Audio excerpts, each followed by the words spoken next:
have a chat and a Q&A. For chat, if you want to send something to the whole group and say hello, that would be amazing. Just make sure you know where that is. If you have a more formal question, we're a substantial but a mighty but small crowd. Please feel free to put that in the Q&A or write in the chat if I can answer as we're going ahead. Thank you, Chad. If I will go ahead and answer those, or I will bring them, I'll bubble them up to Deb, and I know you'll try to keep an eye on this as well. I know it's sometimes hard trying to see what's coming in as you're talking, but maybe we'll take some moments in time and stop down. And we have from Boston, Massachusetts in the house. I bet the leaves are all falling up there. So I will just, everybody can hear me. So I'm just going to say that I will default to the chat for doing things during the workshop. But if people put in things into the Q&A, if you can stop me, and don't worry about, I can figure out how to reorganize whatever it is that I'm saying. I can move to something else. I can switch to a different slide deck. So if people have questions to put in the Q&A, if you can just, I'm not sure if this works the same way, but if you just raise your hand, then I'll know that there's a question that you want to ask from the Q&A, and that's fine with me. That sounds perfect. Well, then we are 103. I know, and we want to get going already. That's what happens. I'm thrilled to invite you all here today. Unlocking effective teaching, mastering the art of backwards design. I'm thrilled to welcome Deb Pires. I should use your full name. Who's the academic administrator and vice chair for the Department of Life Sciences, Core Education at the University of California in Los Angeles. With more than 16 years of experience teaching majors levels introductory biology, Deborah brings a wealth of experience in curriculum design, faculty development, and educational innovation. With that, I'm going to hand it off. Thank you so much, all of you, for being here today. Please pop anything, as we said, in the questions. For just a brief housekeeping at the end of this afternoon, you will get the recording and any follow-up notes that bubble up during this call. But we are excited to see you all here today. So with that, I am gonna be quiet. Thank you, Deb. Hey, thanks for that introduction, Katrine. I really appreciate it. I also wanted to say that I can stay on for a few minutes afterwards if people have more like specific or directed questions. I'm more than happy to just hang out for a little bit. I am actually most happy to see that everybody is in sunny weather primarily today. So that I think makes a big difference. I know that my title slide is a little bit different than the title of our of our webinar. But the spirit of it is the same. I would like to say, although I'm not sure how happy I am about saying it, I'm actually in my 20th year at UCLA. And it's been an amazing journey. And I'm not sure where everybody is in the webinar in their experience in the classroom. Are you brand new, first time teacher? You've been teaching for 2 years, 5 years, 10 years. But really what I'm presenting today is actually kind of a little snapshot of my journey of how my teaching has changed, as I have incorporated evidence-based teaching practices and pedagogies into my course. And I can speak more, although I didn't put those data slides in, I can speak more about how it's kind of changed the experience of the students at UCLA as I have kind of gone on my journey through backwards design and curriculum design for our introductory life sciences courses at UCLA. I will say that I know that not everybody may be a STEM instructor.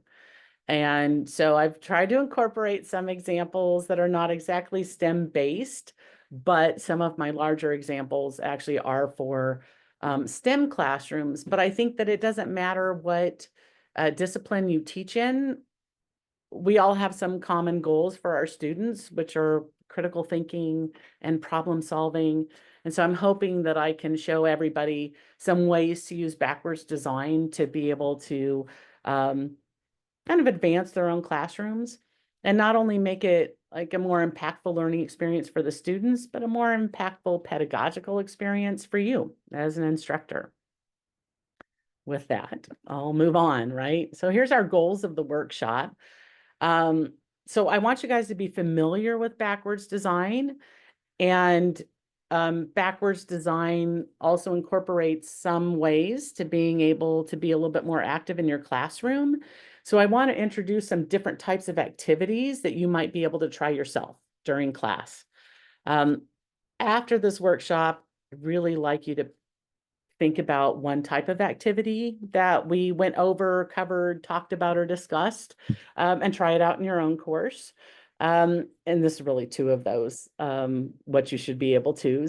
And then I'd like you to also, even if you can't think right now about where I might introduce an activity, I want you to think about where's one of my class meetings or where's a portion of my course that I might be able to insert an activity, like I said, or 2 or 20, where you could have a more active classroom that really helps you achieve the goals that you have for your own students and their learning for the course.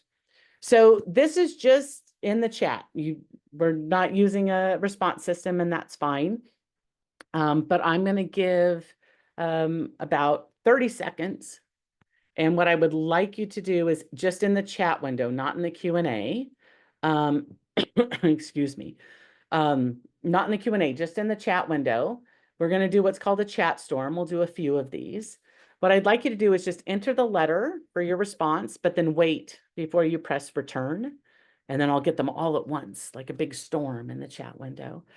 I'd like you to tell me just a little bit about how active your classroom is. So I'm going to wait maybe only 15 seconds.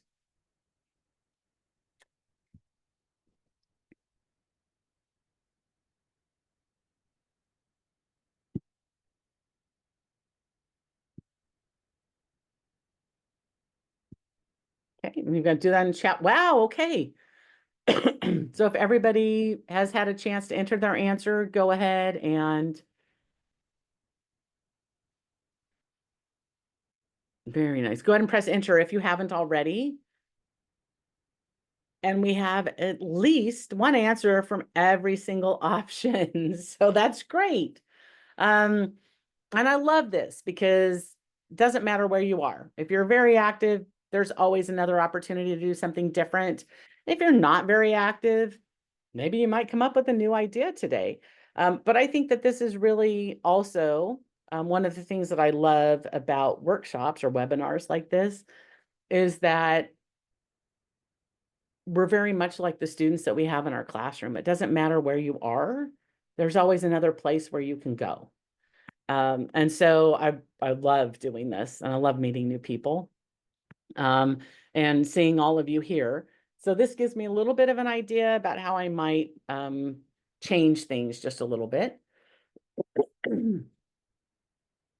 Even if you teach actively, or if you do not, I'd like to know what one of your biggest concerns is. What your biggest concern is for trying to be a little bit more active in your classroom.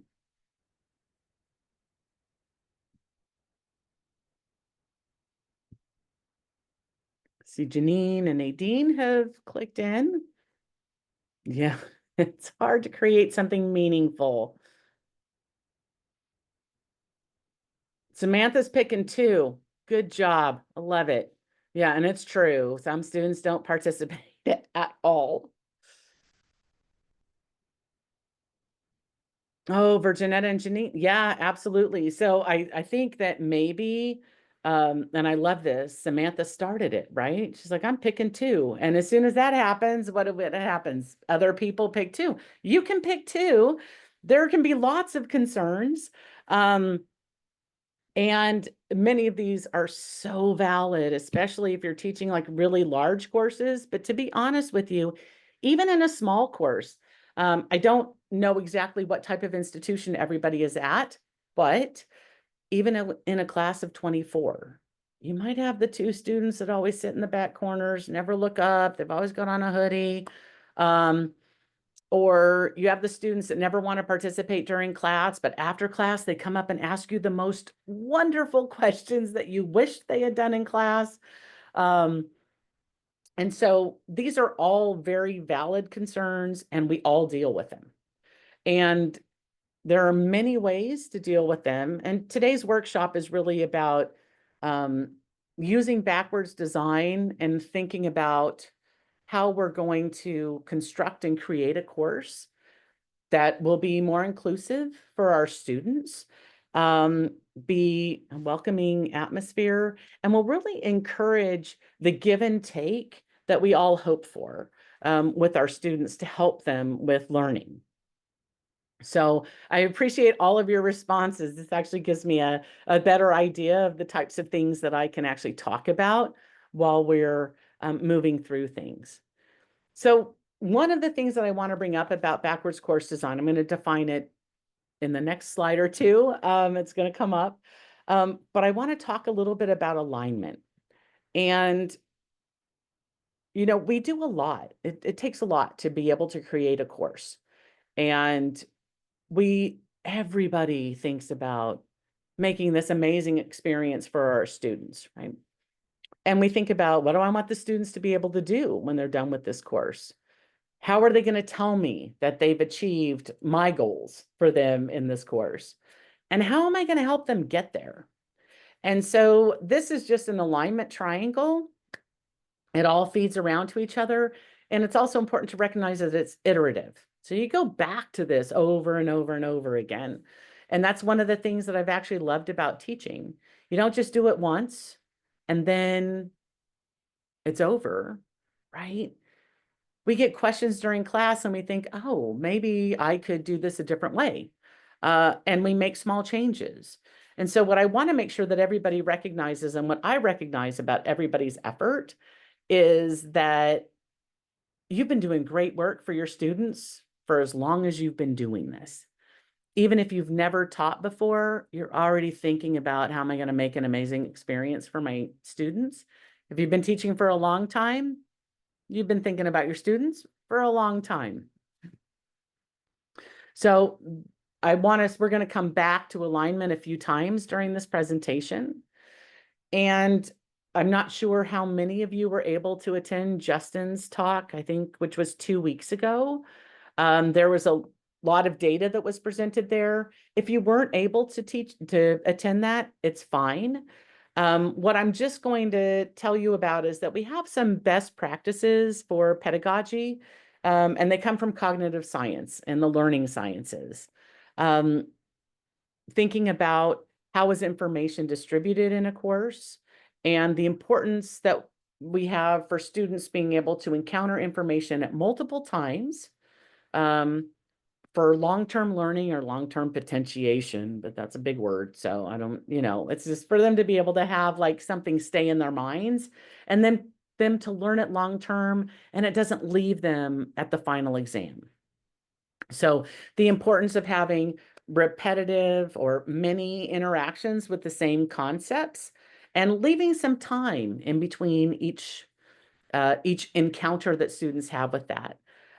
Retrieval practice, lots of small quizzes, things like clicker questions during class. The act of retrieval for students is also something that helps them with long-term learning. So if you're teaching something like an introductory course, having students learn something that doesn't leave their mind, but it actually goes into the long-term memory, actually helps them be more successful in their upper division courses. Okay? Or if you're a community college student, helping students with long-term learning means that when they've transferred, they'll be a little bit more successful in their courses where they transfer to, right? And we want to have lots of opportunities for students to question and reason with the material. Okay, all of that helps with long-term learning. And backwards design helps achieve these three things. And I know I've listed a couple of papers here. Justin listed some that might be a little bit more current, but these, I think, are the foundational papers that really set it out for us and help us understand why we do what we do. So when we're starting with the end in mind, backwards course design just wants you to, and I'll ask you to reflect on this a couple times during the workshop.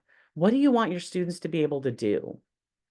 Like, when you think about it, do you want your students to be able to list 4 things about a specific topic? Or do you want your students to be able to integrate 4 things about a specific topic? How are you going to help your students achieve the skills that you've outlined? And could you use backwards design to create a course that not only teaches content, but also teaches skills? So this is a general table for backwards course design. We start with like overarching learning goals, and these have amazing verbs associated with them. I want my students to love art history. I want my students to appreciate weather, right? Whatever kind of class that you're teaching, like these are big overarching things.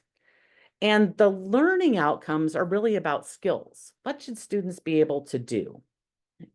And so when we know what we want students to be able to do, we usually write test questions to assess that. In class, we need to work on helping students get the practice to achieve those skills. And then pre-class, we can use their time outside of the room. We don't want to monopolize it too much, okay? This is not 9 hours of work before they get to class, but we wanted to have some pre-class stuff that helps them get the foundations that they need. It's like vocabulary, general terms, being able to explain a concept. Those things are all foundational so that when we get them in class and we're going to practice with them and we're going to help them learn those skills, they have a good building block, good foundation to stand on, right? And then with that, then in class, when you're there and you're the expert and you can show them or you can model for them what they need to do, that work with your students in class is more formative for their learning, and it helps them with the cognitive skills and the development of the things that you want them to be able to do. I teach STEM courses, not gonna lie, and I'm not gonna hide it. So this next table, you'll see kind of what I would do. Okay, so for my backwards course design, I'm thinking about gene expression. And this is a direct single learning outcome. Actually, when I think about gene expression, I have 9 learning outcomes. I'm only listing one here. It's not one goal, one outcome. For one goal, there can be 2 to 20 outcomes, okay? I think about my assessment question, which is my exam question, or maybe a homework question as well, that asks students to practice the skill that I listed in my learning outcome. And the one thing I'm going to ask you guys to pay attention to with this is that right here at my learning outcome, I have a verb called predict. So we're going to talk a little bit more about those verbs and how important those are as well. In class, I'm going to ask them a series of questions about gene expression, okay, based on data, because I might have a course level learning objective that students should be able to interpret data. And pre-class, I'm going to have them do a reading guide, more on that to come, and I want them to take some notes, okay? And emphasizing just the basic content knowledge. So when they come to class, we're just ready to go. I don't have to spend a lot of time on content before we get started. I asked you to look at that verb predict. In backwards design, in a lot of different courses, we use Bloom's taxonomy to help us define the skills that we want our students to be able to do. And so in Bloom's taxonomy, there are 6 levels. And we think typically the bottom 2 are defined as what we call lower order cognitive skills. And I also bend those into pre-class assignments. These are things I can ask students to do while they're reading the text. Or maybe they're watching a video that I've recorded. And I just have a few things that they need to do. Classify, describe, put terms into bends. But then from apply up to create, these are higher order cognitive skills. This requires integration of content from the course. So I thought I'd share with you what my class looks like. And by no means do I mean with this workshop that your class should look like mine. I'm just trying to show you what it can look like.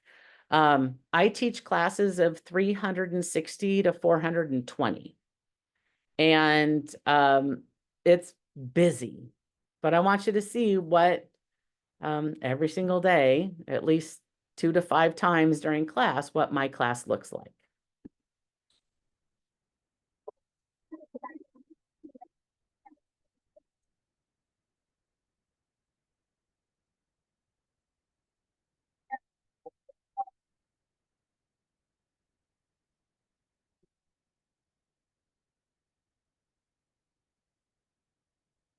Okay, so that's a 384 student classroom. Notice I'm not talking, everybody else is. I've given them a handout and it's also being projected up on the screen. But I had students that were raising their hands and I could go and talk to them. They're working in groups of 3 to 4 students around them. Some of them were pointing up at the board saying, wait, but this, but that. And I have a series of questions that I've asked them to answer. Part of this is helping students meet other students.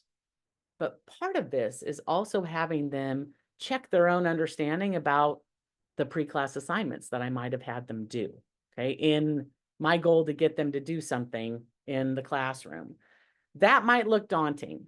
You may not have a class of 384 students. I don't care if you only have 5 students. Sometimes when you ask them to discuss something, getting them to come back together can be ridiculous. So these are just some ideas. It's not just about backwards design, but all about, running a room that's interactive and has discussion, right? If you want to bring them back together, you can actually teach your students that if you see my hand go up while I'm walking around, please raise your hand and stop talking. And it takes just a couple seconds, 5 to 10, and everybody will stop. You can do the clapping method, which is, clap once if you can hear me, and nobody claps. Oh, and then you do clap twice if you can hear me, and then somebody claps once or twice. But that one can also work as well. I have a colleague at another university in the South that has one of those opera bells, dun, dun, dun. And they do that right by their microphone so that they can get the class back together, all fine. But you should discuss this right at the start of your course and let them know how you're going to draw everybody back together. And one other clue I will say is that when you tell your students to start discussing something, they'll all get really, really loud, kind of get a little bit quieter. Then it's going to start getting loud again. When it starts getting loud again, you need to stop them from talking because that's, what did you do last weekend? Can I get your number?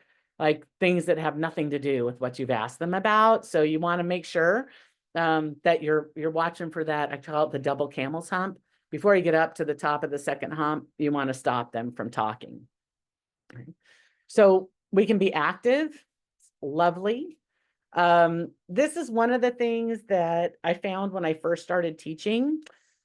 I got a list of 192 things, content facts, that I had to tell all my students in my first class. I was like, wow.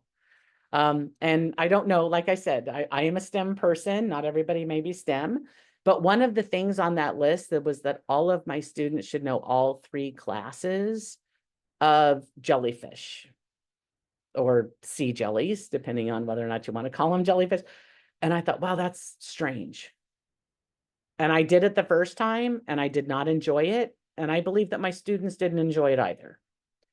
And I decided after that, yeah, I had the list, but it wasn't really accomplishing what students needed, not for their lives, not for problem solving learning, and not for their upper division courses. And so there's a perspective from the student and from the instructor, right? I feel like the students sometimes consider that their courses, and again, I also not only STEM, but also intro, feel like their courses are a fire hose in the face.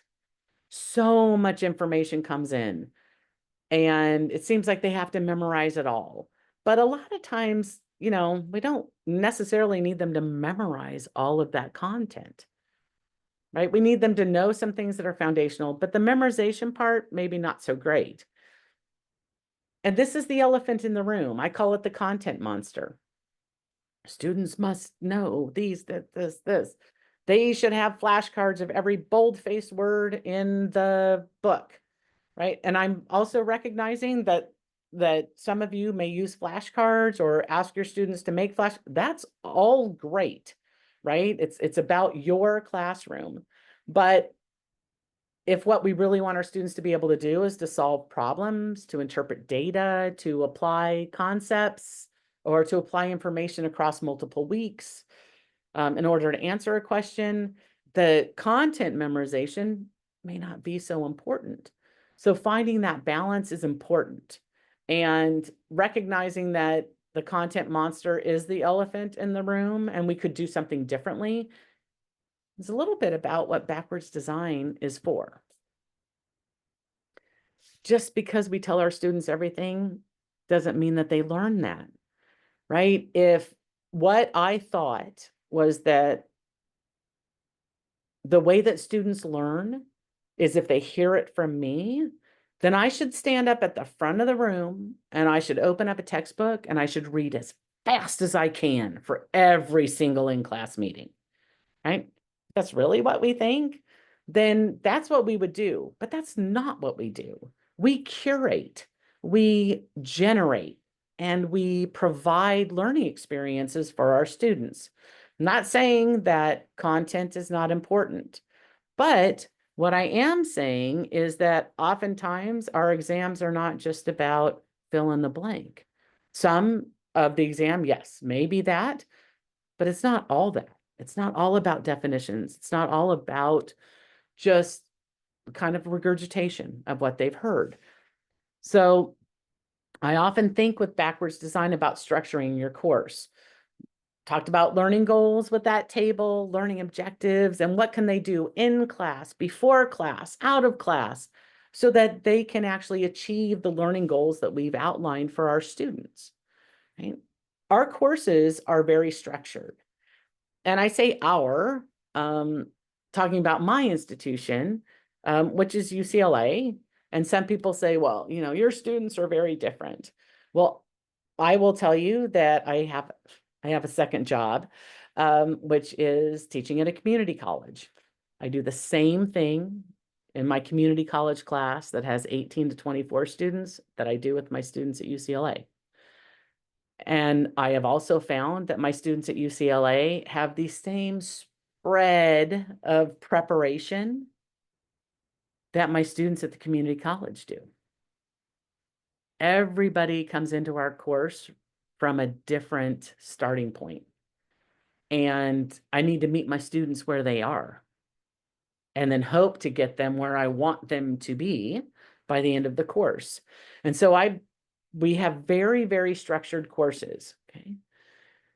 We start every single week starts out with our learning goals, what we want them to be able to do pre-class and what we want them to be able to do after class, before they take an exam or whatever. This is before a final exam.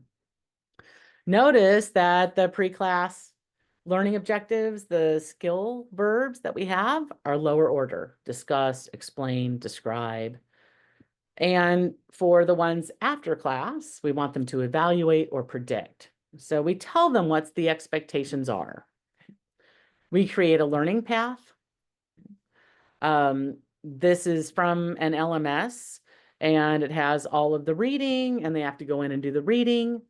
We give them points for reading. You may not want to do this, and that's fine.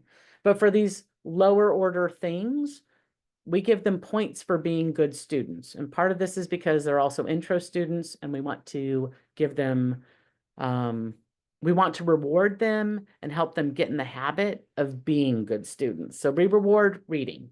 We reward turning in a pre-class reading guide. So we've actually created these one sheets front and back that give them their learning objectives once again, And we have them answer questions, we refer to figures, and we have them fill out some things before they come to class. And we ask them, they turn it in an hour before class begins. And then we ask them to open this up, or if they did it on paper, to bring it with them so they can refer to it during our in-class work. This is something that is, evidence-based, and Justin, who did the workshop 2 weeks ago, this is one of his papers. And what we found is exactly what this paper said. When we had students do pre-class work and we guided it, the exam performance, the averages in our classes went up before we did this versus after we did this. It was kind of a game changer and gave students accountability. When you think about activating your class materials, right? Because a big part of backwards design is what I'm going to do with them in class. Okay. How am I going to model for them all the skills that I want these lovely students to be able to learn? You don't have to start from scratch, right? You can think about whether or not students can do something on their own, okay? We have students that come in, like I said, with lots of different preparation. But when I realized that students could read, I got rid of like 30% of my slides. So instead of me going through a bunch of terms and things like that, I could put it on a reading guide. The students could fill it out. Even if they didn't remember it, they could bring it to class. But then I freed up time in class to kind of kick the content monster to the curb and work on things with my students. So I could go through this flow chart and really decide what's important and what isn't. You might assign all of a chapter for students to read, but really you're only interested in 3 sections and not all 5. So that is another way where you can actually get some time back into your class for teaching the students. And so now I'm going to ask you to think about your favorite question from an exam. If you have not written an exam yet, don't worry, you will at some point. But we all have these questions and we covet them. We don't want to give any clues to the students what they're going to be. We think they're the best thing ever. They took us like an hour and 15 minutes to write appropriately. They took a part of our soul and we put it on paper for our students. So I want you to think about that question. I want you to tell yourself what makes it so great. Oh, it integrates 3 big concepts from class, right? When you were writing that question at any time, did you tell yourself, oh, if students were really paying attention, or if students really understand, and you say the 1, 2, 3 things, right? They should be able to answer this question. And not only that, but we address points, right? We assign points to that. It's worth some percentage of their grade in the class. That's how important we think it is. But now I also want you to think about, how did I prep them for the skills that they need to be able to answer this question? Right? If what we really want to achieve in our course is for students to be able to solve problems, do we achieve that goal for our students by talking to them in every class meeting and then asking them to solve problems on an exam? Because that can be an equity issue. Students that might have come from one high school versus another might have been trained in problem solving. While others may not have gotten much practice at it, they are capable of it. But without enough practice, they can't show you on the exam. And so thinking about backwards design allows us to put some things pre-class, put some work on the students, reward them for it with some amount of points. Doesn't have to be 80% of their, course score. Some small amount of points. But then you've liberated yourself to actually be an amazing model and coach for the skills that you want your students to be able to do. So having students take on some of that content work is amazing. Have discussion forums, have them make lists. You might record lectures or mini lectures and have them watch it. And then there's 2 questions that they have to answer at the end. Right? So there's a way to be able to have students take on some of the content delivery on their own, so it doesn't have to come from you. Okay? And then again, when we go back to our backwards course design, and we're thinking about the learning outcomes, what's the skill I want my student to be able to do? What's the test question I want them to perform well on? And I am not saying that you teach to the test. I'm saying that you teach to the skill and you help students practice those skills so that they can show you that they have the skill when an assessment comes. And that takes us to in-class. Your in-class activities, what you do with your students, will vary depending on the concept or the content. But let's just think a little bit about what are some of the things that you can do with your students in class, right? This figure actually comes from a workshop I did like 3 or 4 years ago. And somebody shared this figure with me and they said, I love this figure. I think it's the best thing ever. They're a chemist. And this was one of the things that they thought about it. But I want you to think about if your class has data. And some people might think, well, my class doesn't really have data. It might be for a chemist, something about changes in concentration over time. It might be survey data. It might be a histogram on public opinion. If you're doing a political science class right now, it might be a histogram from a poll of likely voters because we're in an election year. So there's data everywhere. Data can also be from your students, right? What do they think about this, that, or the other? Let's talk about the data, right? So I want you to think about a bit of data that you discuss with your class, or you can find some in your lecture slides. If you don't want to do it right now, that's all right. Write a note to yourself and say, I need to find a bit of data from one of my lecture slides. I want you to think about the figure you chose. If you show this to your students in class, do you tell your students all about the figure? Do you describe it all?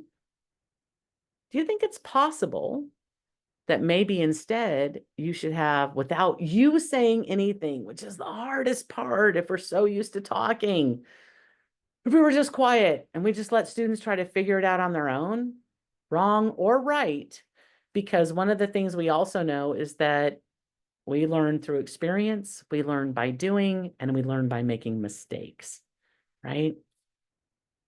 If you allow students that opportunity to look at a figure, talk about what they see, is there another figure, a different one, something new and novel that you could put on an assessment instead?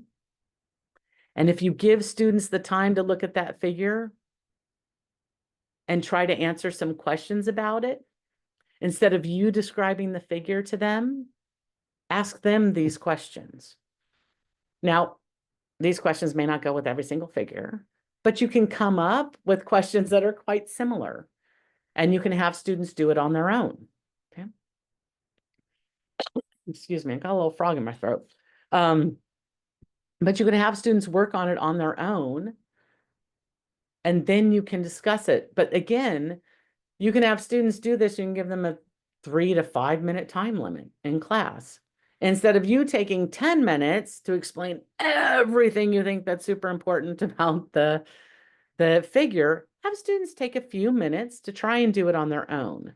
And I'll show you a way to do this, right? So this is an easy way to kind of activate content. So we're going to think about that graph or that figure one more time, okay?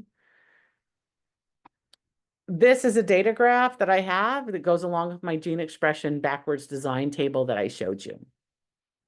When I used to teach this, I would explain everything that's going on in this graph. And I would tell students what the graph means. I had an issue with alignment because I wanted students to be able to interpret graphs on their own, but I never gave them any practice. I told them all the facts about graphs, but never gave them any practice. I'm kind of hoping that's going to resonate. Okay. Some students did well and some did not. And when I looked at the data from my class, the students that did not, by and large, were Pell Grant recipients and came from high schools that didn't really offer things like AP courses. Okay. So they didn't have an educational upbringing of interpreting data or being able to look at things. And so I had to change things a little bit. And instead, what I did was I made a handout and they could download it digitally. It was a little half sheet of paper. Before we really went, all digital, pre-COVID, it was a half sheet handout. I printed them out. I cut them in half myself, passed them out. And then on the slide, you see this one up here. That one means one person. It's you. You are doing this. And so they could answer some questions about the graph. Or I could have it be a two-person thing. And that's when there's two people up in the top right-hand corner. I want you to talk with your neighbor and answer these questions. I gave them a few minutes to do it. Some of your students will want 20 minutes. You tell them that they have 4. So they can't talk about everything. You just go with your gut instinct and let's see what goes on. Okay, answer these questions, put your answers in your notes. I did not have them turn these in because I have 384 students. There is a way to have them turn it in. You can use something like the Jamboard on Google. You could use a Padlet, and they can upload their answers if you want to just take a look at what they're doing. If you have a smaller class, you might be able to look at them and also give points for this part of it. But then I would say, on your own, let's see how your discussion helped you. And I can ask them a few questions. And I'll come to asking questions in just a second. But I can also have them interpret data. So I had them just answer a question about the figures, but now I'm having them kind of extend their understanding to a gel and what would results look like on a gel. Again, mea culpa, STEM instructor. But I've got a couple examples for people that aren't STEM instructors in just a few moments. But I'm asking students to think about something that I did not talk about for 10 minutes, right? So I did gain some time and my students gained time for practice. Okay. Are there other ways of checking student understanding? Absolutely. We have lots and lots of ways of doing this. If you teach a math class, you might be doing an example where you're evaluating this equation. You go through all of the steps, right? But instead of doing that, you know what you could do? You could ask students to evaluate it, have them work on it alone or together, and then ask them which one of these did they arrive at as a step. Okay. In math classes, this is also great for coding classes. Could this appear as a line in your code, true or false? It's a way to be able to check where students are. How are you checking where students are? So now's my chance to hear whether or not any of you guys use polling systems in any of your classrooms. So if I know I've been talking at you for 42 minutes. So if you can just let me know if you guys use polling systems, that would be great. Oh, I got some yes. Thank you, Nadine. Oh, and Christina does. Oh, Janine. No, we've got a few no's too. Okay. Thinking about it. I know. It's like so hard to jump off the ledge. So I will tell you that polling systems are amazing for helping your students practice. You know what else they're amazing for? Telling you where your students are at. Instead of you, like, I don't know, I've explained really difficult things and said, does anybody have any questions? Not a single hand goes up. Hundreds of students. Nobody wants to admit in that classroom that they don't know. And so this is a really good way, no matter what the answers are, right? No, how many get them wrong or whatever. You can say, you guys are doing a great job. I can see that you're thinking. Let me just go over this one more time. Let me try and explain it a different way. Talk to your neighbor and you can ask the question again, right?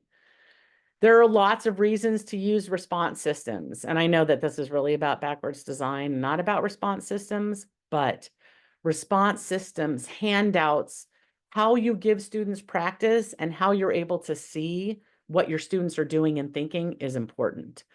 Response systems allow students to be able to let you know how they're doing anonymously. They don't have to raise their hand. Nobody else in the class has to know how they're doing. And it's a way to actually help your students. If you like make questions that are kind of 4 questions in a row, they can build in complexity. So you're giving your students practice on the skills that you want them to be able to do based on your backwards design table. And you're giving every student a voice, okay? There's some, information about using them. There are some pitfalls to polling systems. Some students answer A for every dang question all through the term. Gosh darn it. I can't do anything about that. I don't score participation. I don't score attendance. I score participation. Students have to answer 75% of the questions.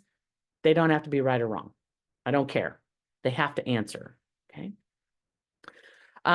Oftentimes, polling systems will provide you a histogram of results. I do not show those. I think that's my next slide. No. So I don't show those. Because sometimes you'll have 98% of your students get it right, and there's 2% that didn't. Inadvertently, if you show those results, you tell other students that 2% of the class is not doing so well. And that 2%, they know that they got it wrong, and they might, they do that thing where they cross their arms and they sit down low in their seat and they give up. And so I don't show the results, but I always tell students that they're doing a great job. And if I ever have 50-50 on it, I say, wow, you guys are evenly divided. Talk to your neighbor and convince them why you're right. And then I re-poll the question and we see what happens. So there are some things to consider with it. And just like students practice the skills we want, you've got to practice the skill of running polls. They don't always go beautifully, but no matter what, you should always give yourself some grace. Okay, this does take practice. Okay. When you're asking questions of students, whether or not it's with polling or just saying show of hands, if no student is answering, you can ask them to work in a group and tell them to pick a reporter for the group. And when the group's done talking, the reporter raises their hand. And you ask the reporter, what did your group discuss? That way it's not individual accountability. Move to the back of the room. As they're talking, ask a group, would you mind if I called on you? If they say yes, then say, okay, ask another group. There's always somebody that wants to talk in your class. Okay, you just got to find them. And try to have it be a different person or a different group each time. The other thing I do is tell students when they think they've got it done, especially if it's individual, raise their hand. I'm going to wait until 50% of the class has their hand up, and then I'm going to call on somebody. So they know that if they have their hand up, they're going to be called on. The hardest thing to do is wait. The 3 seconds of silence is only 3 seconds, even though it feels like 30 minutes. Just wait. That's usually when I take a couple sips of coffee, make sure my batteries are charged on my slide advancer, right? Kill some time. It'll be okay. Oh, here we go. When do you show the histogram? This is a question, you guys don't have to answer this, but when you do show the histogram, I only do it when it's 50-50. I don't do it when you've got a whole bunch of students that have got it right. But you can kind of reflect on this one on your own. And then you need to think about, are all systems created equal? I am going to be honest with you. I have used things like Poll Everywhere. I find it is not inclusive. You cannot choose whether or not to show results. For many of these, you cannot. iClicker, if you use a Macmillan textbook, it comes free to your students. In the first 5 years that I taught, I used 5 different polling systems. In the last 15 years, I've only used iClicker. So I know that this is not a PSA about iClicker, but it should be. It is phenomenal, outstanding. They are responsive to instructors. and they'll help you figure out what it is that you need to do. So I know that there are lots of other things out there, and if you have smaller classes, you might use something different. But I will also say that iClicker does not bank its effectiveness on gaming and gamification, where many other systems do. And gamification goes away after one class meeting. So I want you to really think about what you're using and how you're using it. And you can write to me anytime. I'll put my email in the chat at the end. You guys can ask me about whatever it is. So I've got a few other tricks for you because I want you to think about what you might do in your classroom to help your students practice the skills. Okay. So this is a clicker question that we use in our class. This is a figure. It's not a data figure.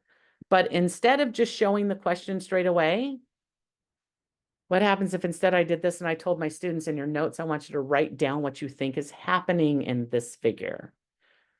Give them 2 minutes to do that. And then, then I show the question instead. Okay. When you leave the answer choices out, the students have to engage with this figure in a different cognitive manner. And that's something that's encouraged for problem solving, critical thinking, the exam. Right? So we can think about things like that. Then I can show them the question and have them answer. Before I show the answer, I always have a second slide after this where I show the answer, and the answer is highlighted in blue, and I also indicate the answer on my polling system. I can ask students to respond about, is D correct or incorrect, and why did you think that? And have students respond in the class and report out. So I can get class discussion, but I also can give students practice, right? We can use student responses to reveal their interpretation of how a topic has changed over time. Love word clouds. At the start of my ecology segment in my class, I post this picture the week before we're going to start, and I tell students to write in 3 words about what they see. And believe it or not, I get things like this. This also gives student agency in my classroom. Before, it is descriptive. It's blue, there's some coral, I see a fish. No, very descriptive. After we get done with the ecology section, and coral reefs are not a huge part of it, some part of it, I get really integrative words, right? And I can show them, look at the things you've learned. Look at how your opinions have changed. And so it's a good way to remind students that you've actually learned something during my class. But it's a visual way of showing them. There are lots of alternate words for uses for word clouds. You can have students work in groups and pick 3 words from the word cloud. Right? And then they can decide how those words relate to the topic. Okay. But it has students think about not only what they did, but what other students might have thought.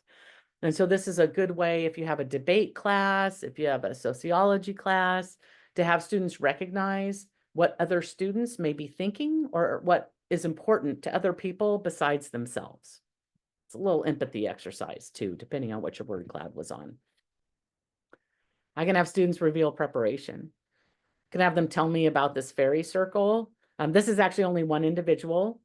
For those of you that may not know, with lots of reproductive structures, the mushrooms that are so wonderful in pasta and things like that. What did they get out of the reading? And I can use this as a launching pad, right? I can explain to students what's going on. What aren't you seeing in the picture, right? And I can let the conversation morph. I would suggest doing this if you're really comfortable with the topic. If you're not, letting the conversation morph can be a very exposing experience for the instructor at the front of the room. So it's most important to do this when you're really comfortable. Okay? You can also have students predict results. Okay? So you can give a handout with some data or a model. Ask students to work alone first, and then ask them to compare with another student that's nearby them. Then you can show some data, and ask them if the data looks like theirs. So here's an example. Again, I'm sorry, it's a STEM example, but we can give them 2 perturbations to this example. The students would have to draw something. We're not asking for artistry here, right? Just draw something that they think would happen, and they can talk to their neighbors about what they see and what they got, what's different, why is it different. You can ask a few questions after this, and it's lovely. Differentiation also happens if you're teaching an art history class, if you're teaching a psych class. You can ask students to differentiate between things that are very different or very similar, but there are diagnosable differences. When you do this, don't show the answer. You can put them into a breakout room if you're on Zoom. You can have them talk to their neighbor and ask them to list the criteria of why they thought they were different. You can also do things like incorporate survey data. Have students answer the same question, generate the graph of the class data versus the national survey data, and then create a class discussion about this. Okay. We're coming up on the end of the hour, so pardon me, but I'm going to flip through some slides real quick. Okay. So when you're alone at your desk and you're trying to think of these things, right? You feel like you're in the desert alone. You only have no water, just your shoes that you're holding on to. How am I going to come up with these things? I'm not going to lie, it's hard, okay? And it takes time. And I'm going to tell you to go slow and steady to win this race. Next term, try one thing, okay? Term after that, maybe it's one thing for every exam or something like that, right? I have a great colleague that said, new words are hard and editing is easier, okay? Jay Phelan writes a textbook for non-majors, and he's right, okay? He was my next door neighbor for a little while until I moved offices, and we talked about things a lot. But what I want you to know is that there's a lot that's already out there. May work for you, may not. Do not be afraid to edit. Turn it into something that is your own. And I will also say that, you know, for if you're using a Macmillan textbook, and I hope that you are, they have activities that are in Achieve, that are there in instructor resources, that are aligned to the textbook, aligned to your course content. You may not like the pictures that are there. Put in another picture. You may not like the question, write another question. But you don't have to start from scratch. And you might open up something and say, bah, that's not for me. Okay, that's fine. There's something there that is for you that will help you in your backwards design to have students practice the skills that you want them to be able to do. So again, the goals that I had, was that I wanted you to identify something that you could do in your class. Something in class that helps students achieve a skill, practice a skill to get to where you want them to be and to be the student that you've designed your course for. So the next thing is just simply to try something. You might look at this picture and think, what does Deb want? I want you to dip your toe in the pool. I don't need you to jump in both feet first. Okay, I just want you to try something. And if it doesn't work, instead of saying, well, that didn't work, what I want you to say is, how am I going to change this? Okay, I want you to think about the iterative process. Students iterate when they learn, instructors iterate when they teach. So just start with one thing and it gets better every single time, I promise. So sorry, I don't have so much time for questions, but I'm here. I'm hanging out. I've got time. So if anybody has any questions about this, feel free to stay on and ask. If you don't, we'll try and save the chat. I will save the chat, and I've actually Okay. just put in there if for anybody who wants to stay in the next just few minutes, what is one thing you want to try. What Deb on all these great ideas. I love what did you call it? The double back camel, the pause and once Yeah, the how noise to goes off. control. Yes, there's lots of That's for your definitely classroom. something I will try when I host sessions, because I think that, getting people to work on stuff and then letting them letting that noise go back up, then I like what you said, like taking each other's numbers. So that's good. So while you are all typing questions um, or comments in the chat, we appreciate you joining us. Just housekeeping. After this session, you will get a follow-up that has the recording. So if you wanted to go back to anything, you can. I took a sort of a great note during the meeting about the how you layer out your idea, right? They start with the learning goals, then from there do the learning income, the learning outcomes, then from there the assessment, then think of the in-class work, and then think of the pre-class work and how that all fits together. So I'm popping that in the chat as well. So if anybody wants to take that with them, because I think for me was very the biggest unlock for me was like, okay, think big and then work you way down to like the small weeks. Those are the back ways to sign. Yeah, we'll send you the slide deck. I'll make a Yeah, PDF we'll of the send you the slide deck. slides. Exactly. All right. I don't see any other questions coming in. So in that case, I think we are gonna set you all free. Go do a power Oh, pose. wait, Do okay. you have something? I know that people think I'm crazy for doing this usually, Oh, your email. but to be honest with you, I answer emails from people all over. I do workshops all over. 1 hour, 5 hours, 1 week, you name it. I always tell people that they can send me stuff, they can write me and ask me questions.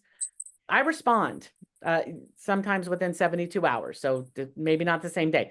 But if you want to send me something that you're thinking about trying, and to be honest with you, it doesn't matter the discipline. I've sat with humanities instructors and helped them use backwards design. I've sat with psychologists, I've sat with chemists, mathematicians, biologists, you name it. If there's something that you say, hey, I'm thinking about trying this, what else could I do? I'm more than happy to give you comments. I'm so appreciative that you took an hour of your time to be with me, that I'm more than happy to give back my time to you. Okay.